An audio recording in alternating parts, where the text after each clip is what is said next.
राधे राधे। दोस्तों, आज की कहानी का शीर्षक है सुख कहां है। सुख कहां है, कृपया ध्यान से सुनिएगा। हुआ ऐसा कि एक राजा की पत्नी यानी रानी साहिबा ने स्नान किया और वो अपने बाल बनाने के लिए, श्रृंगार करने के लिए अपने कक्ष में, जो कि फर्स्ट फ्लोर पे था, पहले मंजिल पे था, खिड़की खोल के अपना श्रृंगार करने लगी और उन्होंने अपना नौलखा हार खिड़की के पास में उतार के टांग दिया कि पूरा श्रृंगार करने के बाद में मैं इसको पहन लूंगी। वहां एक कौवा आया और उसको कोई खाने की चीज समझकर उस हार को उठाकर ले गया। रानी ने जब श्रृंगार अपना पूर्ण किया और देखा तो उसने नौलखा हार वहां पाया नहीं। उसको बहुत वेदना हो गई। तुरंत राजा साहब आए।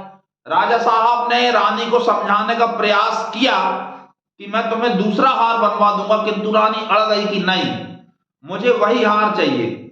वो हार मुझे मेरी मां ने विवाह में दिया था, वो मुझे बहुत प्रिय है। 3 हट इस संसार में प्रसिद्ध हैं, राजहट, बालहट और स्त्री हट। राजहट रावण का मर ही गया, किंतु सीता जी को वापस नहीं किया तो नहीं किया।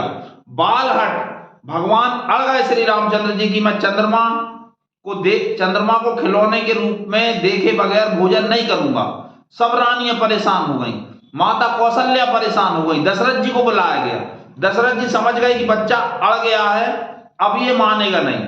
उन्होंने प्रेम से समझाया, बेटा चंद्रमा तो मैं तुम्हें खिलौने के रूप में ला दूंगा, किंतु वो बहुत जल्दी बुरा मान जाता है, तुम उसे छू नहीं सकते, बस अपने पास में देख सकते हो।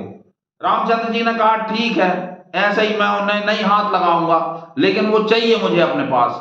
दशरथ जी ने चुपके से एक थाल रखवा दिया पानी से भर के, उसमें चंद्रमा का प्रतिबिंब दिखने लगा। बड़ा प्यारा भजन है जो भक्त लोग गाते हैं, मैया मैं तो चांद खिलौना ले हूं, नहीं तो रोटी मैं न खेऊं, मैया मैं तो चांद खिलौना ले हूं। राजहट, बालहट, स्त्री हट, कैकई ने सब चौपट करवा दिया, किंतु 2 वचन पूरे करो मतलब करो। आ गई रानी, मुझे तो वही हार चाहिए। राजा ने ढिंडोरा पिटवाया कि वो हार ढूंढो, जो वो हार ढूंढेगा मैं उसे इतनी स्वर्ण मुद्राएं दूंगा। हार कहीं मिला नहीं। अंततोगत्वा राजा ने कहा जो हार, उसी हार को जो ढूंढ के ले आएगा उसे मैं अपना आधा राज्य दे दूंगा। अब ऐसा हुआ कि लोग बहुत बुरी तरह से उसे खोजने लगे। इतने में एक गंदे नाले में वो पड़ा हुआ दिखा। लोग गंदे नाले में कूद कूद कर उसे खोजने लगे। सिपाही कूदे, सेनापति ने देखा आधा राज्य किसको नहीं चाहिए, सेनापति कूद गया।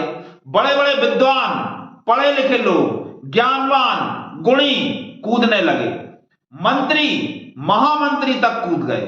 उस नाली में, गंदगी में सब छानने लगे हाथों से, लेकिन वो हार दिख तो रहा है, मिल नहीं रहा। इतने में वहां से एक साधु निकले। उन्होंने कहा ये क्या तमाशा है, तुम सब लोग इस गंदी नाली में क्या कर रहे हो।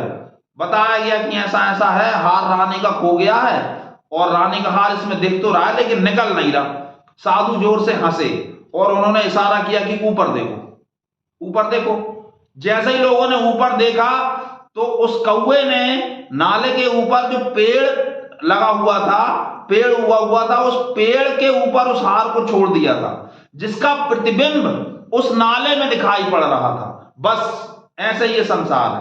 हमें लगता है कि शादी करके सुखी हो जाएं, इतना पैसा कमा लें तो सुखी हो जाएं, इतनी प्रतिष्ठा पा लें तो सुखी हो जाएं, कुछ नहीं तो चुनाव ही लड़ने तो सुखी हो जाएं, किसी संस्था का अध्यक्ष ही बन जाएं तो सुखी हो जाएं। ये सब करते हैं हम, लेकिन सुख मिलता नहीं है, क्योंकि सुख वहां है ऊपर ईश्वर के चरणों में। कृपया कहानी कैसे लगी कमेंट बॉक्स में अवश्य बताएं और हमारे चैनल को लाइक और सब्सक्राइब करना बिल्कुल भी ना भूलें। बहुत बहुत बहुत धन्यवाद। राधे राधे।